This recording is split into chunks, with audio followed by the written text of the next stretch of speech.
Inflation and interest rate, ధరలు పెరిగిపోవడం, banks వడ్డీ రేట్స్ పెంచడం. కొంచెం జూమ్ ఇన్ చేసి లోపలికి వెళ్దాం. ఫర్ ఎగ్జాంపుల్, ఒక నలుగురు ఉండే ఫ్యామిలీకి లాస్ట్ మంత్ ఒక 5,000 రూపాయలు బేసిక్ నీడ్స్ లైక్ సరుకులు ఏదైతే ఇంట్లోకి సంబంధించిన ఏదైతే ఉంటాయో అదే ఫ్యామిలీకి అదే వస్తువులు ఈ మంత్ కొంటే 7,000 అవుతుంది. అది ఇన్ఫ్లేషన్. ఇంకొక ఎగ్జాంపుల్, నువ్వేదైనా కారు లేదంటే ఇల్లు కొనాలని ప్లాన్ చేస్తున్నావు. ఆ ప్లాన్లో భాగంగా లోన్కి వెళ్దాం అనుకున్నావు. లోన్ ఇంట్రెస్ట్ రేట్స్ ఎంక్వైరీ చేసావు. ముట్టుకుంటే షాక్ కొట్టేలాగా ఉన్నాయి. నీ కోరికల్ని పోస్ట్ పోన్ చేసుకున్నావు. చూద్దాంలే తర్వాత అన్నట్టు. ఇక్కడ కొనుగోలు శక్తి పడిపోయింది.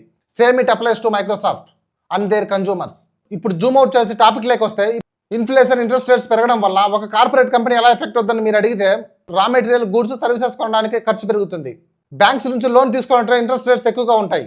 ఇక్కడే reserve bank of Pakistan strict monetary policies ఆ దేశ కార్పొరేట్ కంపెనీస్ పై ఇంపోజ్ చేసింది.